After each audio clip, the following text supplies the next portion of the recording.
Welcome to your Sprinkle with Hope podcast. I'm your host, Shane. Today, our guest is Zantamata. She is amazing. We followed her on social media for some time. Super grateful that she was willing to join us.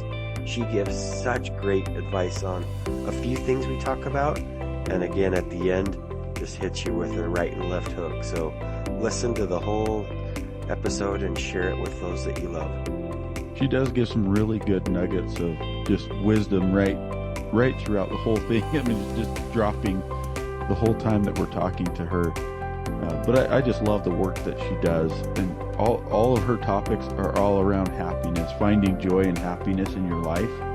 And that's Shane and I's message as well. And so we were so happy to be able to talk to her and share such a similar message together. So find happiness and joy today. Don't wait for tomorrow. Here we go. Welcome to the Sprinkled with Hope podcast.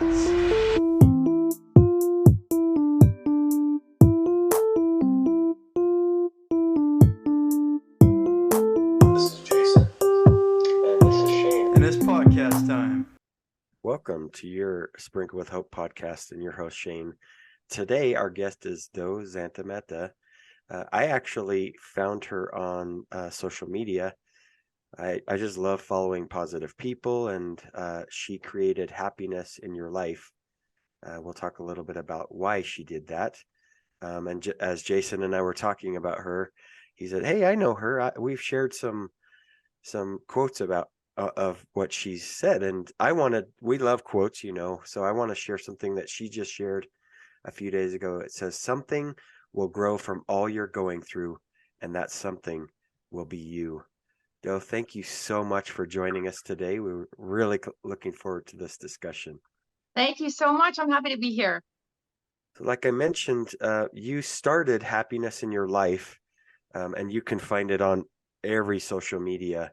I always like to find out why. Why did you start this, and what sort of intrigued you to go this route?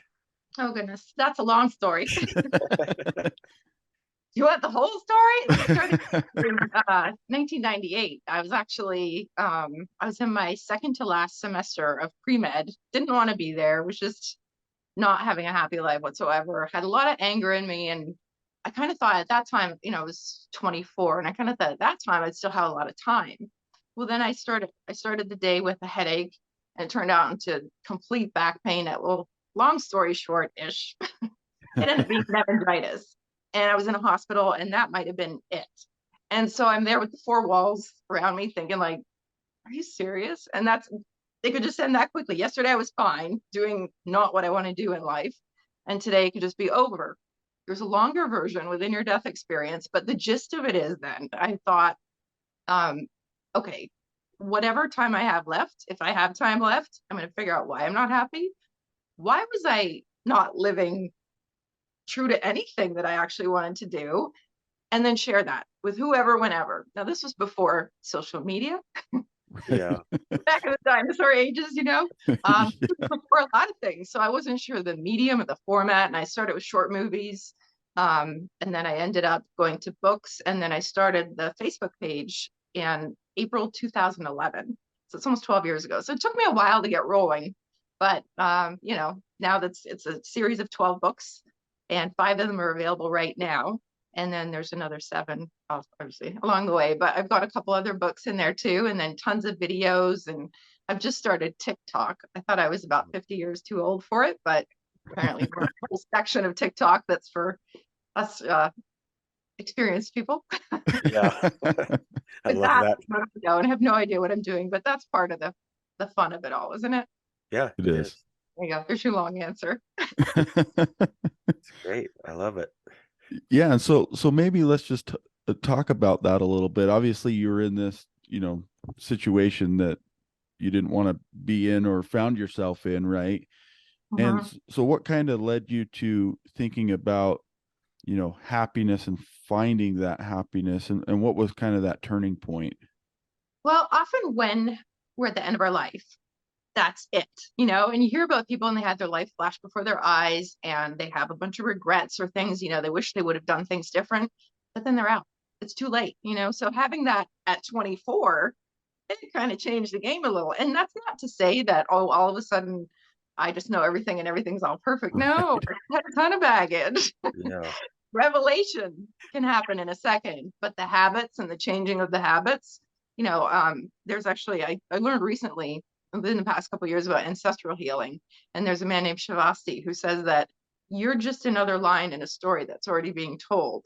That was actually a big relief because I thought, gosh, I'm supposed to know all this stuff and I'm still doing the same dumb things I've been doing for 20 years. But it's not just you. So whatever changes you make in your life, you're actually changing things that are so ingrained into every cell of your body from your parents, grandparents, your entire ancestral line. So I don't think the goal is to get there, but it's to, uncover as much of the heavy stuff and live more true to yourself. Even finding out who that is can take a while, 2/3 of life. But Right. basically it's kind of a quest, but it's kind of already finding it right here as well. Otherwise, you're never going to get there. Yeah. Right. Yeah, that's awesome. I failed to mention, I found you on Facebook, and if I remember right, your Facebook group or page has something like 4.5 million followers, which is amazing. Like I love that you're willing to put yourself out there and people are gravitating towards that. That's ultimately how I found you. I believe in that. So you've mentioned a few times some books. I wanted to highlight the five that are out. You talk Mhm. about karma, intuition, forgiveness, trust, and appreciation, all in Yeah. separate books. So I want to focus on trust. And I think, at least my thought is that too often we don't trust ourselves first. So I'm just curious to get your thoughts on trust and how do we first develop trust for ourselves and then that reaches out to others. Well, it's a lot, we're saying about the baggage and our parents and parents' baggage. There's a lot of reasons why you don't trust yourself. And it's not just because of you, and we all start Right. out not knowing anything. We're tiny and powerless. And then we grow into adults, but we still have that programming from when we didn't know anything and we're tiny and powerless. So it actually makes a lot more sense that we don't really trust ourselves. We don't really know, are we doing the right thing? And our whole lives, we've had parents or teachers or someone else of authority telling us what to do and do that. So it's actually to break out of that. So it's very, very normal to not trust yourself. Yeah. You can use intuition. You can use tools to build your self confidence, such as what would you tell your best friend to do in a situation. And when you use your intuition, you'll have a pause and you'll feel something's not right. In that moment, you may instantly make excuses for someone, and then you find out they're a liar later on when it was so obvious. If you had just paused for a second and just thought, okay, my intuition is telling me something's wrong. They don't seem very comfortable. I'm not just going to, oh, maybe they're just nervous. Oh, maybe I'm just being too pushy. Why don't I just pause and not make an excuse and let some time pass or some things unfold and then make a decision? So that's part of trusting yourself. It's not like rushing to defer to someone else or something else that couldn't possibly be something that's coming from within, from your own wisdom. And trust is actually, I do recommend if people want to read the books, I'm like, yeah, start with any of them. But trust, you are diving into the deep end, my friend. Uh, That is, if you're writing a book about trust and you want to be honest, well, let's face it, most of it's going to be about mistrust and all the times we get hurt by not trusting ourselves or trusting the wrong people. Even con men, it's actually confidence men or women. It's not, it's only men, yeah. but it means confidence means to have more confidence in someone else's word than you do in your own. Mm. Usually people do that by pretending they have expertise in a certain thing, whether it's finances or anything. Anyone can be a con person. And so to develop confidence, not necessarily in every single field that exists, but in yourself to discern when maybe they're not saying what's true here.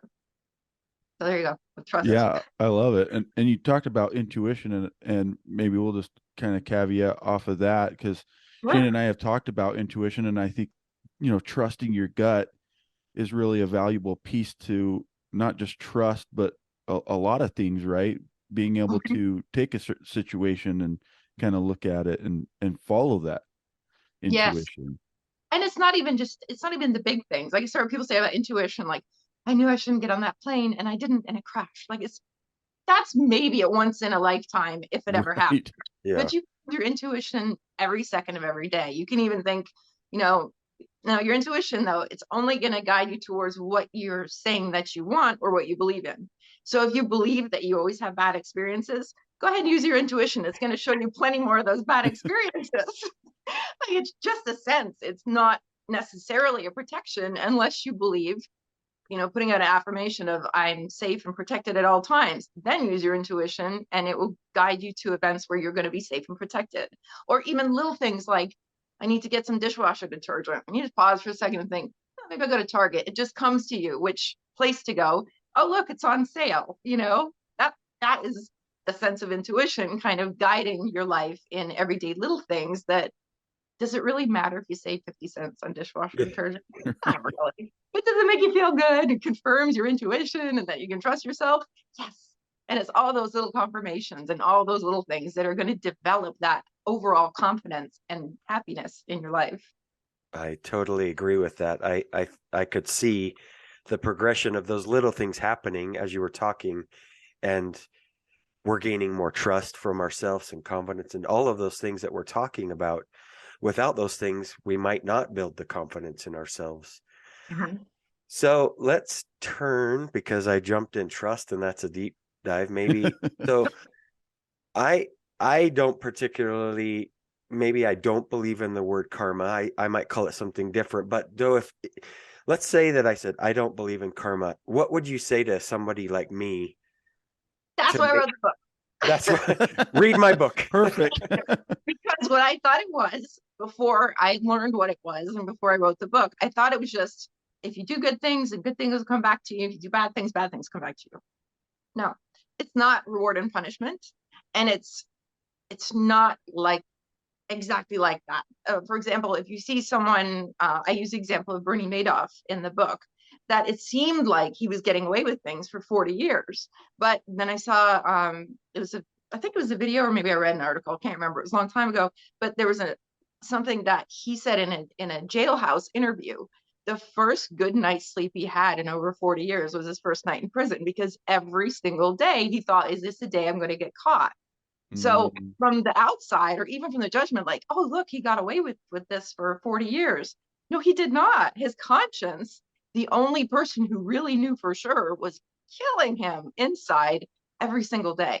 So that is, a greater definition of karma than just to think like bad things would happen to this person. Well, he did. His whole life was ruined, but, and a lot more on him.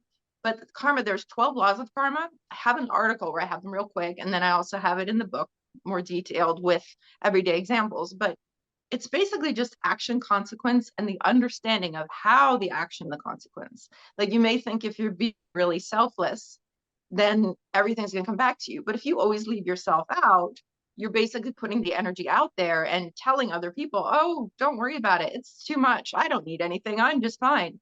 And then you wonder why nobody ever considers you, because you told them not to, and eventually they believed you, and then you wonder, like, oh, I'm such a nice person. All I do is give and nobody ever thinks of me. It's not bad karma. It's just the inability to discern what was actually a good action, which would be to include yourself in, take care of yourself. And when someone gives you something that you really wanted and needed, say thank you. Don't push it away. That'll encourage them to give more. So that's kind of like the overall of it, but there's so much more to it. And it changes everything, changes all your interactions. Like the law of mirrors will change relationships. Have you ever had where someone says, oh, you're just trying to, so bad motive. That wasn't what you were doing at all. And you try to explain, oh no, I didn't mean it like that. I'm sorry, I didn't mean it like that. You get into this like defensive mode. And it seems like you're digging yourself further and further. They just don't believe it because they're seeing what's in their mind. If they gave or did or asked for something, there would be strings attached, or there would be an ulterior motive. So they're trying to figure out, because they see it clearly in their mind, they're projecting it onto you. That's another thing of karma.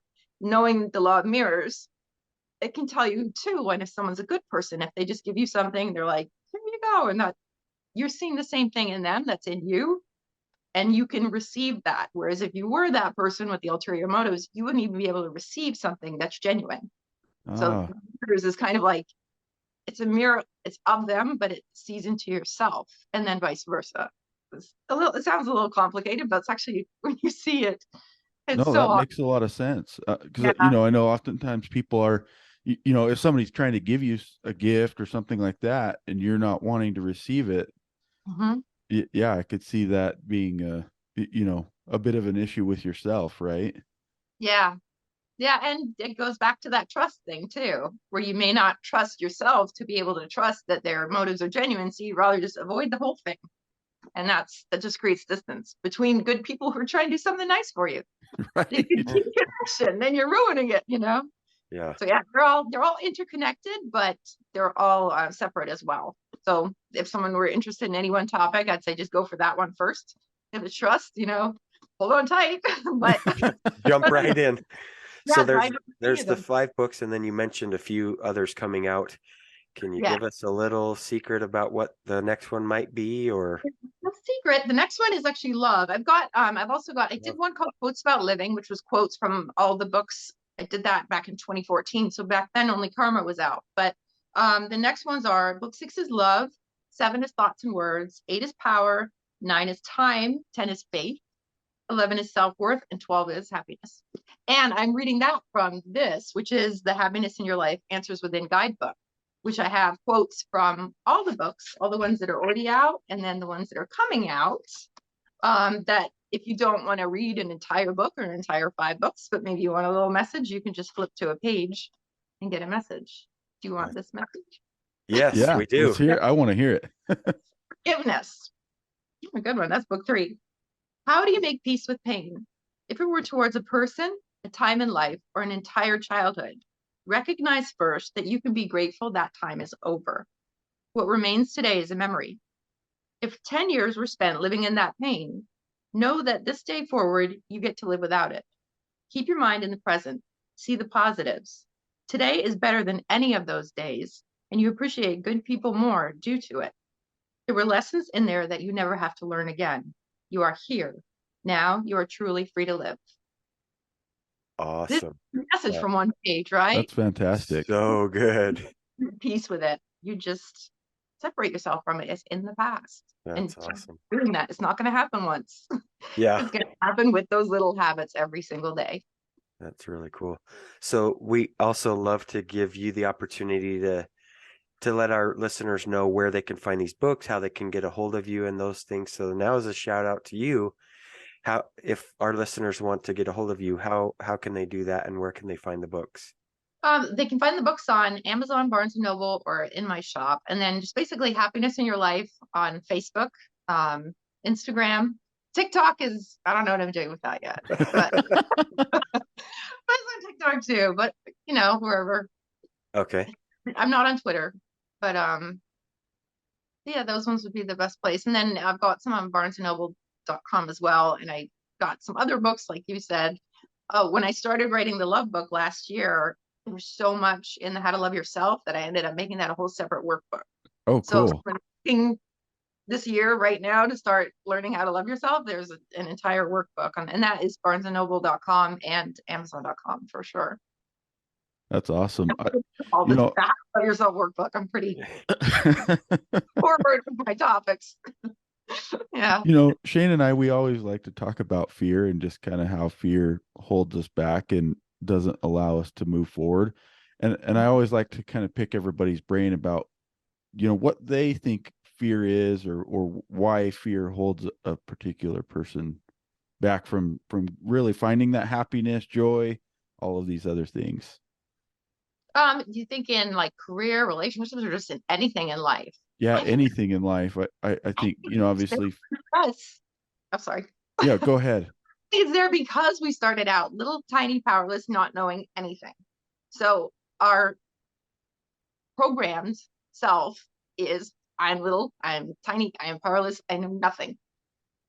How could you have any confidence in that? You know what I mean? You have other cultures where around the age of 14 or 13, they'll graduate into adulthood, which is actually way too young for that. And now it's almost just like symbolic, like a bar mitzvah, a bat mitzvah. There's different tribal things that do that. And they say, okay, now you're an adult. And so that person then looks at themselves as an adult from that moment on. We don't really have that here, and even in ceremonies, it's not like after the bar mitzvah, they're like, okay, get out, go get a job, like Right. you're still. So at what point do you wake up and say, okay, you know what? Now I am powerful. Now I am an adult. I do have decisions over my own life. You have to just pick a point and do it. And then if you are fortunate enough to have an experience where you almost die, but then you live, you lose all those fears real quick. So I can't really say without that I would be in the same place. But I mean, back then I thought I was doing the wrong thing, or maybe people would think bad. Or once you realize that someday it's going to be over, once you really fully realize that, none of those things matter at all. You live, you do your best. Watch Groundhog Day. That has Yeah. like the life in it. Every single day, be kind to people, do your best, wake up the next day. And if you do get to wake up the next day, you go, all right, and do it again. It's that Yeah. simple. That's awesome. I think the key word for me in that was program. So I Mm-hmm. think when we're younger, we're programmed to think or do or act a certain way. And if we want to make a change, we just reprogram our mind, which will Yeah. change our life. That's really, in my mind, that's how easy it is. You just reprogram your mind. So near the end of our podcast, we have what we call the double down dose. Are you ready for this? So I two was not questions. prepared. I was not prepared. These are simple yet really deep Oh, questions. okay. We love to ask these. So the first question of double down dose is, how would you define hope? Hope is believing that things are better than they appear. We're gonna be. We're going to be, yeah. Yeah. I love that. That's great. Very simple, simplistic. There you go. And since you just talked about this book that you started writing last year on love, our second question is what is your definition of love? Oh, that I actually made a poster of that a while back. Is to be appreciated, valued, heard, seen, and understood. That's awesome. Doe was already ready for the double down dose. She didn't even know it. I studied. No. Yeah. We just love asking those questions because we get so many different perspectives on Oh, that. something that might seem so easy, but when you really think about it, and we're glad that you already thought about love, that you're going to write a book about it, or maybe it's close to being done. But Doe, thank you so much for your time. This has been such a great discussion. Super grateful to meet you and welcome you to our podcast family. Thank you so much. I had a lot of fun. I love what you both are doing, and I hope that you continue to do it exactly as you do, because it's just wonderful and so refreshing and so needed today. Yeah, thank you, Doe. Is there any maybe last, parting words that you can say to our audience that, just something that's maybe been on your mind or something you'd like to share with them that could be meaningful? Oh, there's like a million things. For another hour. Oh my gosh. Um, I mean, basically, recently, here we are in 2023. There's been a lot of stuff, the past couple years for everyone. And a lot of people are a little more on edge than maybe they usually are. So I would say get back to the good parts of yourself if you feel like you've kind of lost yourself along the way, and rediscover humor and joy and finding peace and happiness in little tiny things. And eventually you'll come through more appreciative now for things that you probably appreciated a few years ago. But, we all got kind of thrown into survival mode in different ways. And it's time to step out of it, and step back into you. Even better, new and improved version of you. Love Amen. it. Yeah, seriously. Thank you so much. Thank you.